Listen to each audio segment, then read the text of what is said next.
COVID-19 is the largest health crisis we've faced in more than a century. With a refocused approach on health and wellness, it's essential to master the most up-to-date evidence-based information. Help your clients thrive in their new normal. Grow your business and make a positive impact with NASM's new COVID-19 management course. Free for a limited time. Just click the link in the description.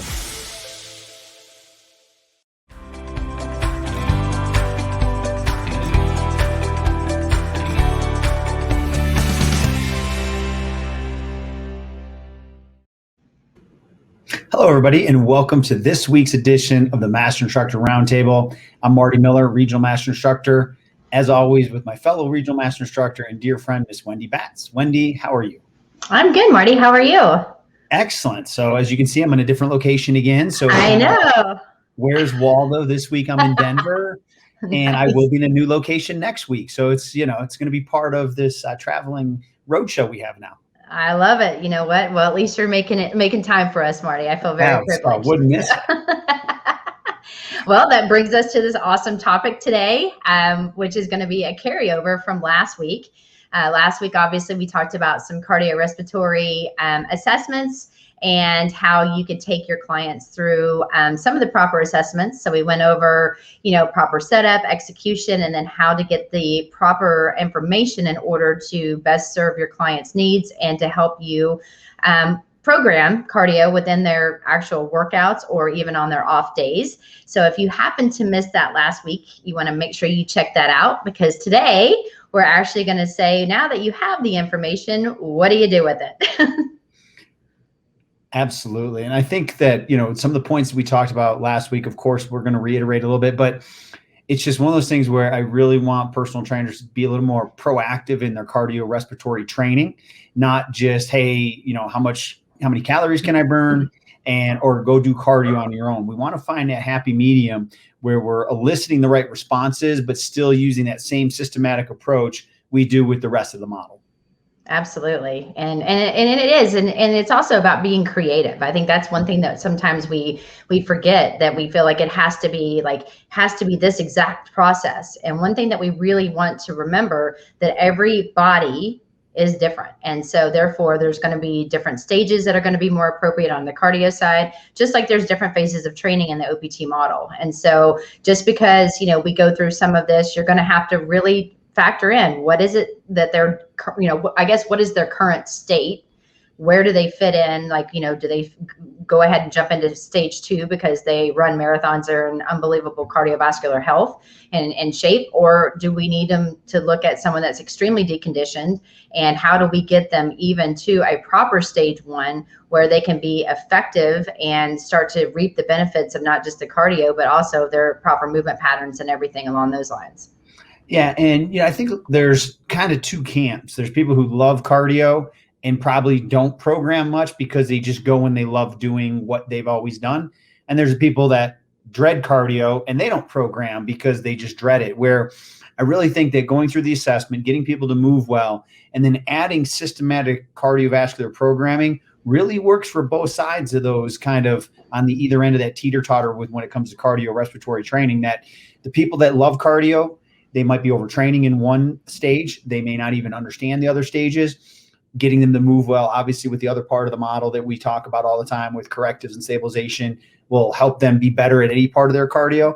And then for the people who maybe dread cardio, maybe it's because they've had bad experiences that when they did it, they did too much or at too high of intensity. And of course, we always will factor in how well they're moving from the musculoskeletal standpoint. That's not what we're here to talk about today, but always blending those together. Yes. And you can definitely overtrain too. I mean, when you think about it, we think overtraining just on an exercise standpoint when we're talking about lifting weights and doing different types of phases of training, when in all reality, like you said, there is a proper progression when we're looking at stages of proper, cardiorespiratory fitness and how someone fits into the factor. But again, it's all going to be based off the assessment. You need to have a foundation. You need to have that starting point in order to truly help someone achieve their goals. Plus, I know you know this, and I kind of mentioned this a little bit last week. I think it's important for us to also just bring to the forefront that you're going to have those clients that they walk into the gym or at home, they have their one piece of a cardio equipment and it has their name on it. There could be 5 different treadmills out there, but there's that one that they love and they get on every single time. They'll even wait for it if somebody's on there. And that's what they do. That's their form of cardio. And in all reality, you want to switch it up because your body will adapt. Just like when we do the phases of training, your body will adapt to those specific forms of whatever it is that you're doing, and you're not working as hard as you may think you are if your body has, that's become easy for you. So you want to challenge it up, switch up your pieces of equipment. That will also change your heart rate. So therefore, when you're working out for 30 minutes, instead of just always doing a treadmill, maybe switch it up and do, the bike or the stair mill or the rower. I mean, there's so many different forms, but you have to make sure it's safe. You have to make sure that it makes sense for the client, that they understand how to use it correctly, and also too that they maintain the proper, heart rate zones that we're going to talk about within each stage. Yeah, and then in addition to that, don't be afraid to take them outside when appropriate, right? You've got agility quickness that we'll talk about and all that other fun stuff that you can put in there. So good things coming from this Master Instructor Roundtable. I hope so. So basically, we kind of talked a little bit about what we were going to cover, but we are definitely going to go over the RPE, so the rate of perceived exertion. We're going to talk about the ratings and just quickly, again, go over the charts. Primarily, this is what NASM recommends, especially for people that are new to the gym or that are extremely deconditioned. Plus, I mean, when you're getting into the higher stages, they may have to wear a heart rate monitor in order to, make sure that they're staying within the proper zones, and you can kind of see their recovery in between intervals. So there are different forms, but again, the stage will kind of determine this, but RPE is definitely an easy way of finding out how your client's feeling, even though it is subjective. Cardio, warm up, you need to warm up. And then, in warming up, when people walk into the gym and they go straight to the bike or straight to the treadmill, that is not what we're talking about. There are specific, protocols you want to follow, especially if there's compensations that exist. So therefore, you're minimizing those compensations when they go and decide to do, their 5 to 10 minute warm up on whatever piece of equipment they're going to do. So warming up before they actually do cardio should be completely different, not the same thing. Don't do cardio to warm up. And then obviously we're going to talk a little bit about cooling down and the importance of that. And then we are going to briefly discuss the different stages of training. So if you look through your new NASM textbook, you're going to see stages 1 through 5. And, it's really good content. I think it explains it very, very well. And we actually put a lot of that information in this PowerPoint along with some of the charts for you to reference as we speak about them. Excellent. There you have it. There you have it. So I give you a quick break and I'll jump in here. How's that?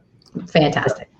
Wendy and I discussed this again last week, so we'll briefly go over here. Is the rate of perceived exertion is a very simple way to truly let your clients have an understanding and a communication style on how they're feeling. So you'll see here when we go back to the slide that there's 2 ways you can do it.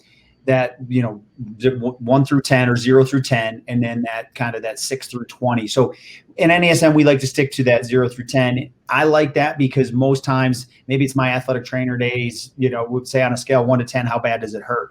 People can quantify things on a scale of 1 to 10, in my mind, easier. But feel free to use what you think best. But you'll see that, we're going to go from very, very light all the way up to like, oh my God, I can't maintain this anymore. Right. So, and again, we talked also about the talk test. So there's more content that you can get from last week. But the way I always talked about it is in that 0 through 10 is in that talk test, if they're 0 through 3 or 4, they can talk to me the entire time. Like they're walking, we're having a good conversation. There's never a break.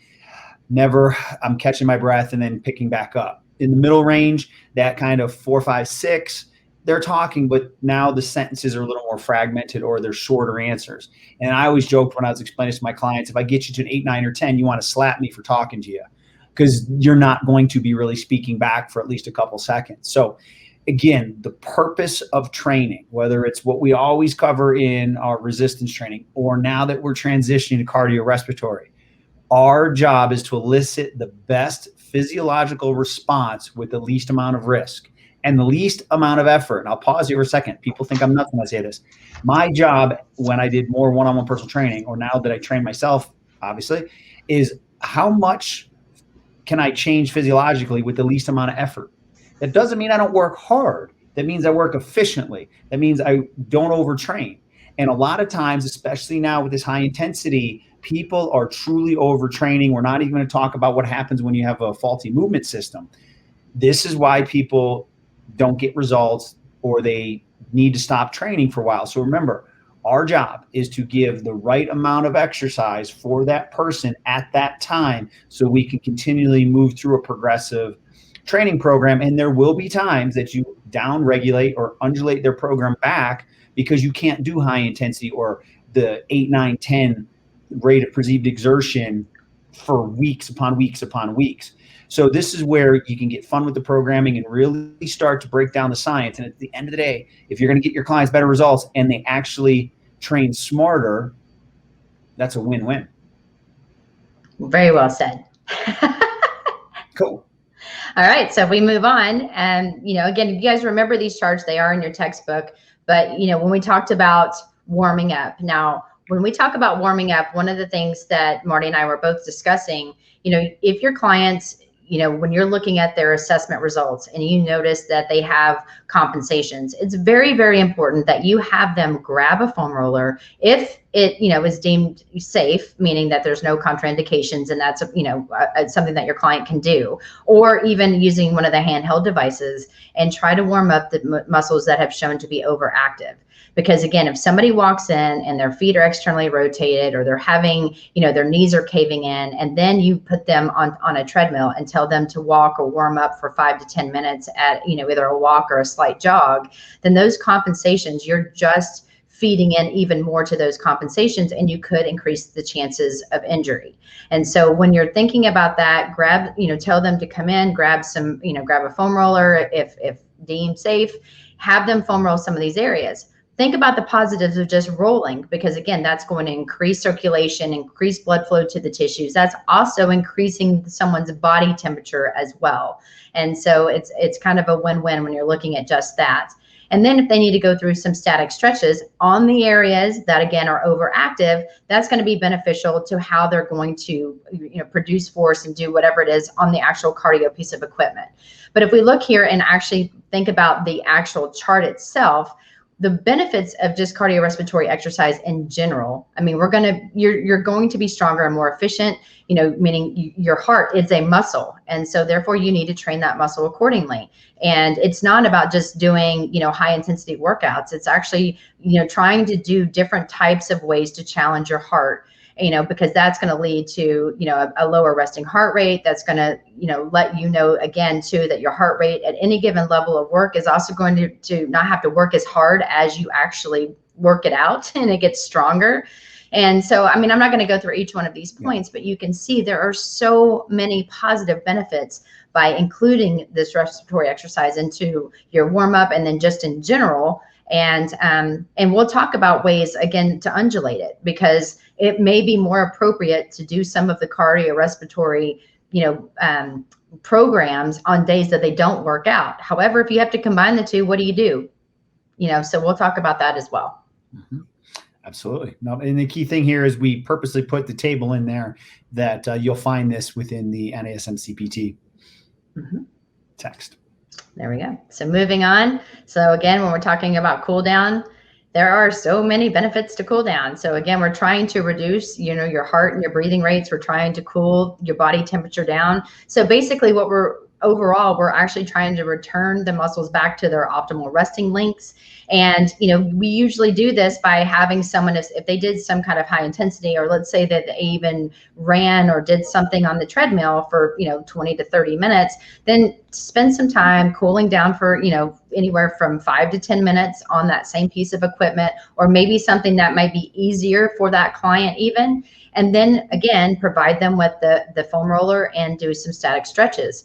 Because I have a mentor that's a little bit different than Dr. Clark, who always said, and you're going to know this, Marty, because he was yours as well, however you walk into the gym is one way, and however you leave is another way. However, if you don't do anything when you leave and you work out, you're going to come back into the gym a mess. So if you can try to restore yourself back to normal rest or normal length, then when you come in, you're probably less likely to have some of those additional compensations that you would have had, and without spending time foam rolling, stretching, and actually doing the proper cool down to help your body long term.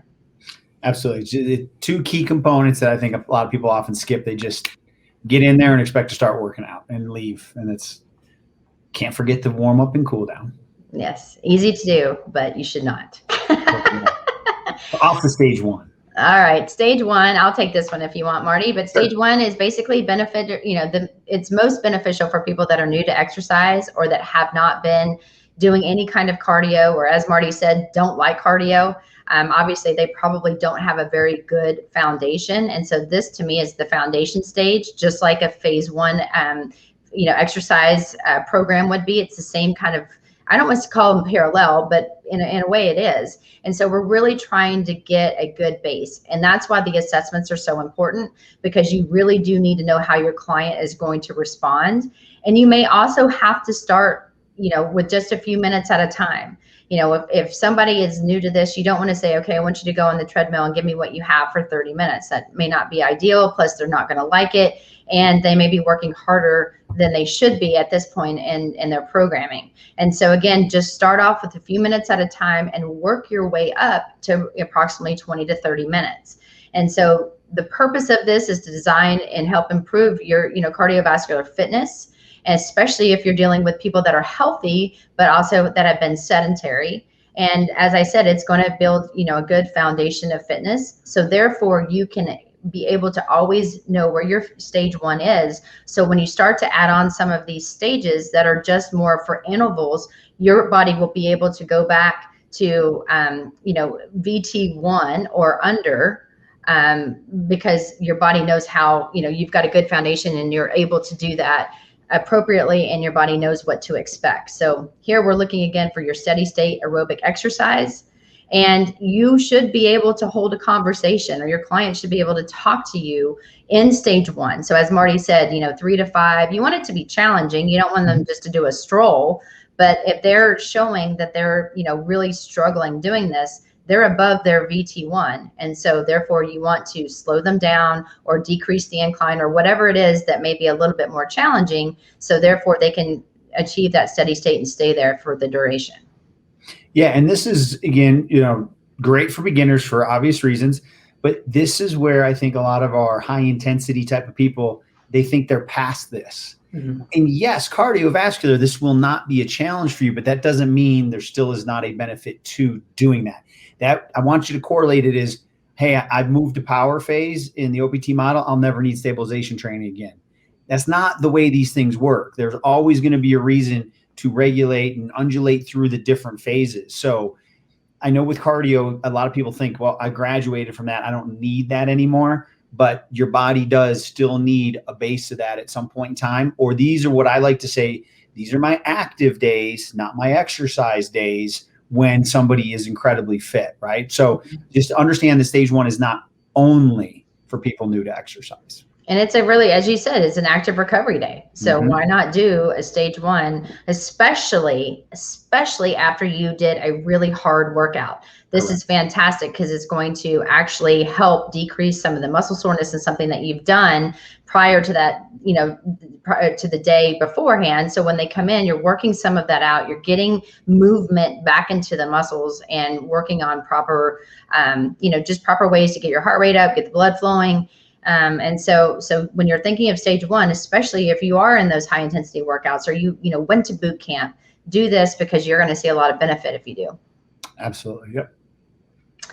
So then if we go and look at the next slide, you can just see here again, the different zones. And so, these are again, hypothetical. This is an example of what we're talking about when we go through and we start showing some of these charts. And so again, as you can see, the client's going to start slowly and gradually work their way up to 30 minutes. And then once they can achieve the 30 minutes, then, you may be able to then increase them into what we're going to talk about next, which is stage 2, but then also undulate it from stage 1 and stage 2 again. So therefore, you're really going to maximize what we're trying to do in stage 2 by knowing that you can handle easily a stage 1 and your heart can maintain, get back to steady state without being above and beyond in either anaerobic or whatever thresholds that we may be doing at that time. Absolutely. Well said. Thanks, man. So Marty, why don't you talk about stage 2 here? Yeah. So here, again, these are the key bullet points. So now we're getting into aerobic interval. So this is going to be people that have kind of now gotten a baseline in that stage 1. This isn't something you may necessarily start with somebody that's brand new off the couch, hasn't trained. That's why we have a stage 1. But this is for somebody now that's ready for that next level. So now we can move them progressively towards the higher stages. So this is now going to focus on increasing the workload. Now that could be speed, that could be incline, that could be resistance, combination of all of those, depending on what piece of cardiovascular equipment they're using or what activity they're using. So this is great for people who regularly engage in physical activity or recreational sports, because now take a tennis player, right? They need a baseline of cardiovascular fitness or cardiorespiratory training. But now for bits and periods of time, they have to move a little bit quicker and bring their heart rate down, let it go up, bring it back down. So this is that nice transition into that. So this is also great for people who've been training on that one piece of equipment for 5 years, the first treadmill for 30 minutes at 3 miles an hour, and they've never got out of stage 1. So this would be a great way to transition them to say, hey, you've been doing that for so long. Let's now work towards something else. So this is good for generalized fitness, weight loss, etc. So this interval will be just above their VT1, which for anybody that's new, we went over that a lot or a ton in the previous Master Instructor Roundtable. So you can always go back and then really dive into what that VT1, and you'll see VT2 here in a little bit. If we're going to talk and use that talk test, so before initiating that stage 2 workout, the fitness professional should perform the talk test to determine what that VT1 is. So just like we always say, reassess when you change into a phase of training, this would be a good time. Somebody does their stage 1 for 3 to 4 weeks. Now we reassess them, find out maybe where their heart rate is now. Has it moved up a little bit? And can we now move their heart rate to higher levels? The answer is going to be yes in most cases, or we wouldn't go into stage 2. So when we look also at the rate of perceived exertion, this is going to be moderate to challenging during the longer duration intervals, okay? Not the entire part of the workout, but when you let them go into one of those intervals, it should be moderate to challenging, not unbelievably hard, I can't do anymore. Mm-hmm. So that's what you'll see here. So when we go to the next slide, we'll show it graphically again. We'll show the imagery of what one of those workouts will look like. So what you'll see here is we do the warm-up. Then for about a minute, and again, don't be afraid if it has to be under a minute for now. We're okay with that. We're just giving you a timeline. So for 1 minute, they would go into zone 2. So if they're on a bike, they might go from 60 RPMs to 80 RPMs. Then for 3 minutes, they're going to go back to that recovery at 3 minutes. Then they go to 80 RPMs again, back to 3. Obviously, you guys can follow along with that. And then, of course, we want to give them that cool down. So great introduction to aerobic interval training. And then from here, the intensities can be varied throughout the workout. So my first minute interval could be from 60 to 70 RPM. My second interval could be from 60. I went to 70. Now I go to 75. So there's ways, again, I can play around with the intensity. So I can keep them all the same. I can kind of ladder them, however is best for that client. Then when we look at the intervals, it should be 30 to 60 seconds. If somebody's fatiguing way too quick under 30 seconds, either they're not ready for this or the intensity you picked for their interval is more than what they're capable of for zone 2. So it's probably not that they're not ready for zone 2. You just might have increased the speed, incline, resistance too much. So shoot for that 30 seconds to a minute to start out for sure. And then over time, now we could play around with the work to rest ratios. So you go from 1 to 3, 1 to 2, 1 to 1. So the more you shrink down the work to rest ratio where they're working equal to their rest instead of having rest greater than their work, they're getting more fit. And when we say the rest, they're still moving. It's just at that lower zone 1. So this is an awesome way to make training more exciting. And they're going to see some amazing physiological benefits from it. And again, it's the perfect bridge towards high intensity training. Yes. And one question that I've always gotten to is in stage 2, do I have to do intervals? Well, in the very beginning, because your body is now learning, you're going above your VT1, your body doesn't know how to deal with that. And the more that you do these type of, rest to work ratios, as Marty just mentioned, you are going to be able to withstand and possibly change up to where you're actually doing work and then resting less periods too. So you're actually going to change those numbers. So yes, eventually in stage 2, can you do it for time? you absolutely can without having to be a specific interval. However, in the beginning, when somebody is actually really going through this, doing intervals with really evaluating their VT1, knowing where their threshold is and being able to play around with it is extremely challenging, because I can guarantee my VT1 is going to be completely different than Marty's. Marty is a cardio, he is a cardio man. It's just not my thing. I'd rather, lift weights and move on. But you know what?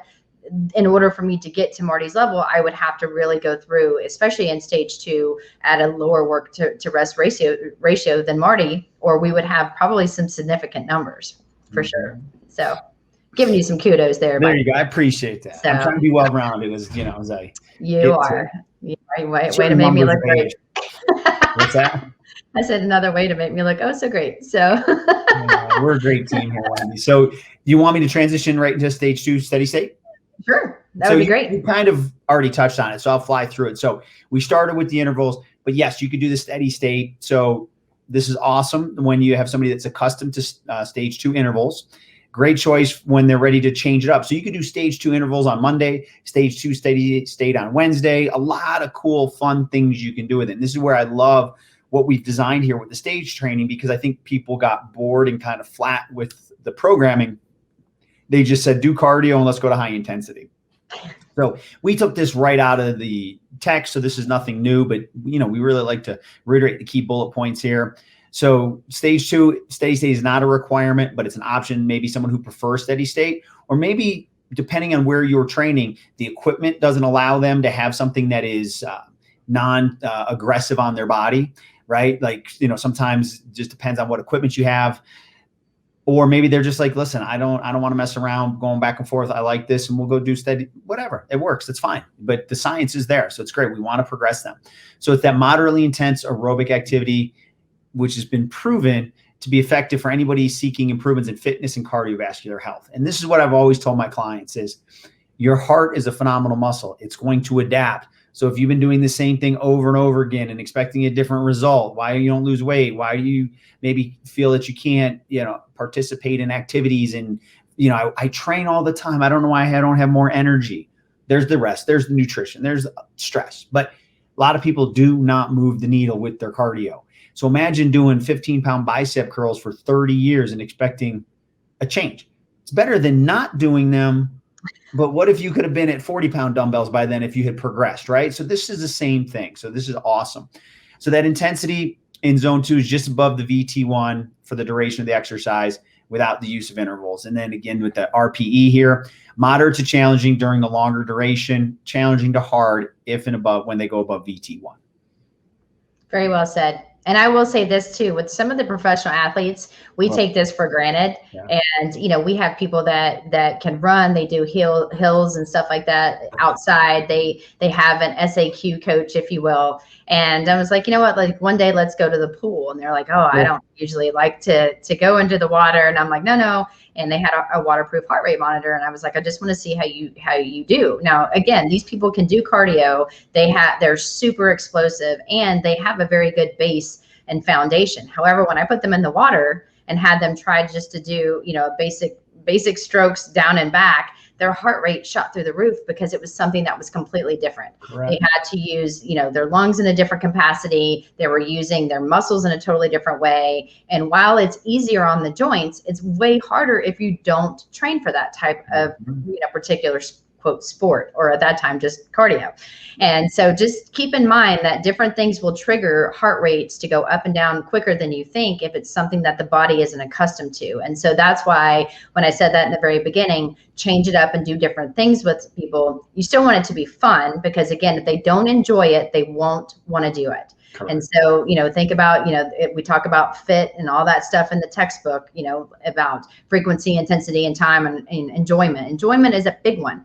And so you want to make sure that they are having fun in order to get the benefits truly and have them actually do it. You got it. So obviously we'll show the graph here. It's going to be pretty simple. So as we move forward here, so we've got the warm up, then the extended period of time in zone 2, and then the cool down. So very easy, good for weight loss clients, people who are new to exercise, but they've graduated from stage 1.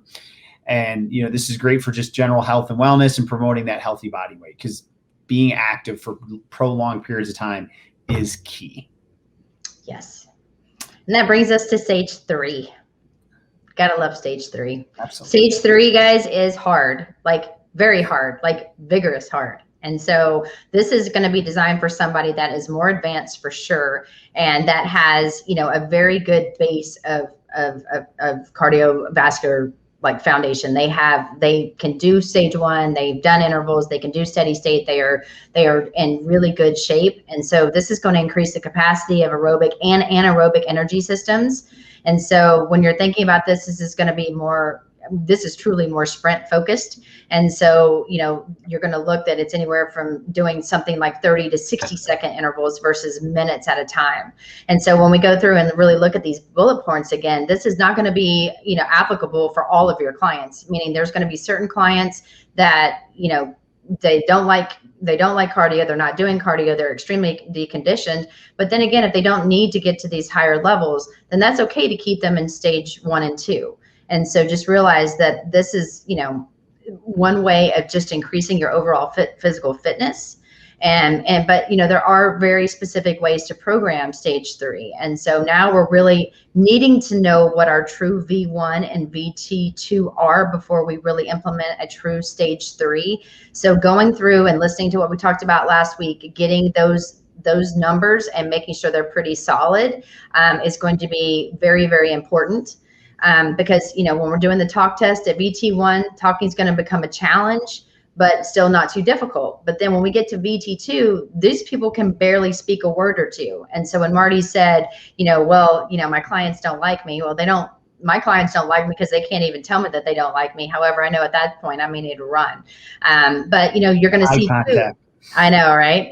Or different motions with their hands. But so when we're talking about RPE, you want to think about that. They're going to be at a very, very high level. They're going to be at the highest level too, especially when they are getting into these intervals of anywhere from 30 to 60 seconds. So then if we go back and, look at the next, slide here, this is going to be very client specific too, because it's got to be on pieces of equipment that they actually they feel safe on, and they know how to use. That's going to be very, very important.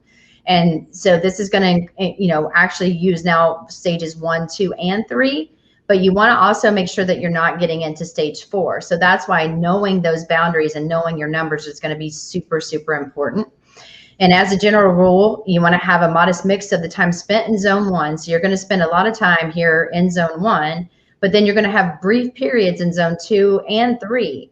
And then you're going to have to take them back into stage 1. So you're really, really looking at, okay, you're building a progression. So you're going to be in stage 1. You're going to go right into stage 2. That's going to be a little bit longer than what you're going to hit when you, like the 30 to 60 seconds. So within these training days at this level, you're going to want to rotate these stages. And when you're doing a stage 3, or when we talk about stage 4 and 5 even, you're going to want to think on the opposite days, you're going to want to do more of the steady state or even stage 1 type cardio programs, because if not, this can lead to overtraining, especially if they're having a really hard workout either prior or if it's the next day. So this should pretty much make you spent. It should be very difficult, but try not to go from like a power day into a stage 3 day back into, another state or phase 4, where you're doing, 1 rep max and maximum capacity and intensity in your workouts. So just be smart in your programming.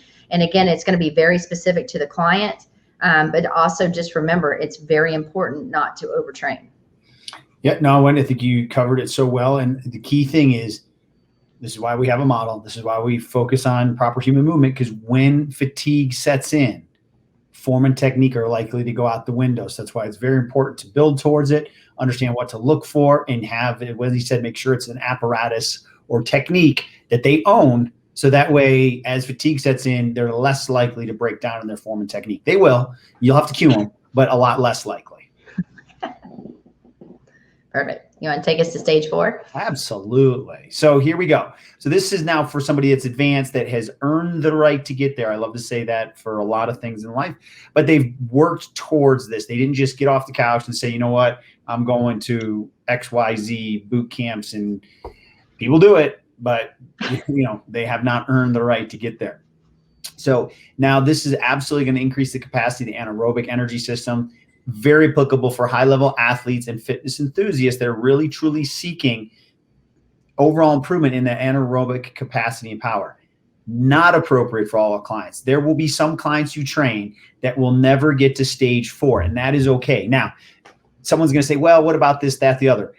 There might be certain circumstances where you can find workarounds. Can you maybe do battling ropes? Can you do shadow boxing or maybe something in the pool? Yes. On occasion, you will be able to find those modalities that can still elicit that for somebody. But for the majority of people, with the majority of locations where the majority of people train, this is going to involve some level of high intensity. So it could be running, jumping. So when we talk about stage 4 in that capacity, my mom will not do stage 4. It's just never going to happen. Maybe I could train her and get her to do some level 2 and 3. And maybe at some point, if she's really dedicated from a seated position, could she dabble with it? So I didn't want to say never, but this is definitely not appropriate for all clients, especially coming right out of the gate, right? So they have to have gotten to that nice, moderate to very high level of physical fitness. So, and there are some people just don't like to be in discomfort. When we say discomfort, are they okay getting that level of fatigue? We're not talking about discomfort as joint pain and all that, because we would stop it. We wouldn't allow it. So when we say adverse to high intensity training or to discomfort, it's that, wow, I'm really breathing hard. Some people don't care to ever get to that point. I'm one of the knuckleheads that likes it. That's cool with me. But again, I definitely work towards earning that right to do it. So just like I said, we're not here to show people how hard we can work them. We're here to show how smartly we can progress them through a process over time. So here, the target intensity is the program for stage 4 intervals. You got to have those measurements of VT1 to V2. If not, we're guessing, just like anything else. The overhead squat assessment, single leg squat. We don't want to guess. So the talk test, the times that they're in their VT1, it can become more challenging because their heart rate's coming down to get them to VT1. And by the time you're ready to go, they just about ready to start talking, and then you probably move into the next interval. But they should be able to do it at some point, not too difficult, where when they get to that VT2, it's, as Wendy said, it's going to be hard to talk to them and have them respond in more than a word or two. So at first, as they're coming down back into VT1, they're kind of catching their breath. Then they can hold on to a conversation before you take them right back in to that next bout of it. And RPE is going to be at the highest level that we push to. So we'll go to the graph. Go to the graph. I'm a visual guy. I am too. So here, again, this is one sample. So we're not jumping right into the high intensity, which I see way too often, right? So what you're going to see here is you're going to progress and bop around through and get to it. And as you get through that zone 3, sometimes you're going to work hard and maybe they don't quite get to zone 4, and sometimes they will, but they're not going to be in that zone 4 very long. So the general rule is to have most of the time spent again in zone 1 with brief intervals in 2, 3, and 4. Intervals should be very client specific based on their goals, needs, and abilities. The brief intervals in zone 2 and 3 and 4 ensure that the client's working at maximum performance rather than max effort. So the reason we want to put that in there is maximum performance means physiologically there's only so much time that I can be in that zone of training, working off that energy system before that energy system would shut down. I could be putting out more effort, but that doesn't mean that I'm still in that zone of training. So that's why, again, we want to make sure that the time frames are correct. So just to reiterate that maximum performance means I am performing physiologically in that zone of training. There are people that will push past, but there's something has to give. Their heart rate could go too high, or they're continuing to work, but then their heart rate starts to recover because they just naturally have to slow down, but they're not doing it the way you want them to do it. So it's about executing it properly, not just pushing through to you. Like, I hate to say it, but some people think that it's a badge of honor to be able to like throw up after workout. We don't need that. So when you're training at this level, it's important to rotate through all 4 stages. Just like Wendy said before, we're not trying to overload somebody for a period of time in one type of stage. And then you've got your opportunities in the recovery days, stage 2 and 3. Or I'm sorry, stage 1 for the recovery, and then you undulate through stage 2, 3, and 4 for your training days. And I think it's important too, guys, especially if you're going to be working with high-end athletes. So for example, we have some Olympic runners that we're focusing with, and this, obviously we would get them to stage 4 because they are a candidate for this stage, and there has obviously been a progression to get them to this point. And I know with some of their coaches and actually working with them as well, I'm not their running coach. However, I want to see how they move, how they're running, and how their body gets, how it gets, how does they respond, and how does their body move when they get tired. And so when you're talking about the differences, imagine that if you have a runner and let's say they are running, 100 meters. Okay. So you've got them running, they're sprinting as fast as they can. We're working on maximum performance at that point. How do they get out of the blocks? How are they running? And how are they getting to the end goal? And at that point, you're timing them. And then you're going to let them recover completely, so where they feel like they can do it again. And then you watch them again, and then they recover completely. And then we do it again. We're working on performance of that particular sport or in that running to get the best outcome, because it's very client specific. When you're doing something like maximum effort, that would be you're running the 100, you're giving them water, telling them to walk back, and they're running it again. And then you're giving them water and running it again. So they're giving their max effort with minimal rest in order just to get the amount of hundreds ran in a short period of time. And so that is maximal effort in comparison to performance. And so just I'm a very visual person, so I needed to kind of see that and understand it, because again, until someone really explained that to me, I didn't really understand the difference. But because I was there and I saw it, I'm like, oh, I totally get it. And so you're going to have better outcomes with maximal performance when you work on that type of stuff, and you're letting your heart recover in order to do that huge bout as fast as they can again. Well said. There you go. So then if we move on, stage 5, do you want me to take this one? Yeah, this will be. Okay, so this one is more for your high-end sport-specific athletes. And so these are not going to be necessarily, you're going to do cardio for this amount of time, and then you're going to go into different stages or anything like that. This is more looking at like specific drills to help really use all 3 planes of motion and see how your your clients' bodies respond in different types of environments, formats, and drills and time. And so when you're looking at that, you're looking at all of this. And so, this is what you normally see when you watch someone at football practice, that they're going to be running drills with their coaches. They're going to be doing, a lot of different variety of cardio type, different cardio, I guess you call them zones, if you're thinking about actually being at practice. And so this is not intended for, a deconditioned individual. It's not even, someone that hasn't successfully gotten out of stages 2 and 3, because it is really trying to take high intensity conditioning and put the different planes of motions and movement patterns in with it. So the target intensity here, again, you're going to have to actually monitor people's heart rates. You're going to see when do they hit their peak, when do they need a break, and then you're going to give them what they need. So therefore, you don't get them into overtraining or increases their chances of injury. And so, here, again, it can be beneficial to monitor using the RPE, and the heart rate. And so you want to be able to kind of see what does your client think is easy? Don't just assume. And then again, how does their body react to either what was, seemed to be easy or something that you might think would have been easier for them, but their heart rate shot up and that was really maximal effort at that point. And so if we, look at the next, I don't even think we have a graph for this, but if we go to the next slide, it's really just trying to think about stage 5. This isn't going to be more specific to the everyday. So I think in general, when we're looking at this, it's going to be, because it's so sport specific, this will not be utilized in a lot of your everyday clients programming.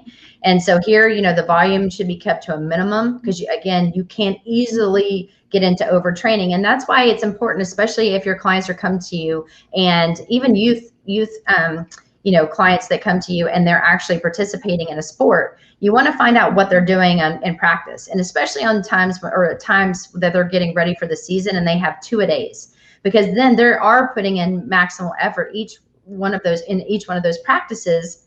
So it would not make sense to actually have them do this in their workouts. If anything, you want to take them back try to reestablish proper alignment and movement patterns, and then leave cardio out of it if they're doing a lot of this stuff on their own. So here again, we're looking at the timing of the drills, the amount of rest period that needs to be provided, the length of the session is going to be huge.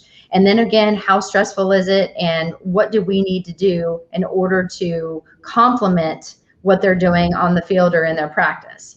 And so here again, this is used to peak at an athlete's conditioning, and it's not designed to get an athlete in shape. We're really just working on the proper movement patterns and making sure their body can recover appropriately when you're doing such high intensity exercises like this. Awesome. So well said. And if we do our job getting them ready for these, we should see a lot less overuse injuries for sure. I hope so. Yes. Yes. Don't train for the sport, train for the movement. Unless you're their coach, and then all the power to you. So Marty, why don't you do the key takeaways here? So again, go back to this entire model. Think of it like you would for the resistance training part. It's that systematic. Let's just get the mindset around that. So know what stage are safe and appropriate for your client. Understand how to safely program and progress cardiovascular training. You should have, again, plenty of options in your toolbox. Definitely be sure to monitor clients' form and technique, because when fatigue sets in or if you haven't taught them well, again, we don't want to overload the musculoskeletal system with bad movement. And then make it an integrated training process where you have a proper warm-up, you have your training session, the cool down, and then recovery afterwards and or other days are absolutely essential. Well said. Thank you. So obviously what we'll do now here is we'll give our information in case there's any questions that come in as you guys digest this information. So Wendy, why don't you start us off?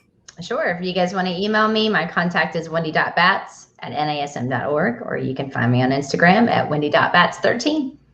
Awesome. And mine's marty.miller@nasm.org, and Instagram is dr.martymiller72. So Wendy, awesome stuff today. Great content. I hope everyone really gets a lot out of it, and I look forward to seeing everybody here next week.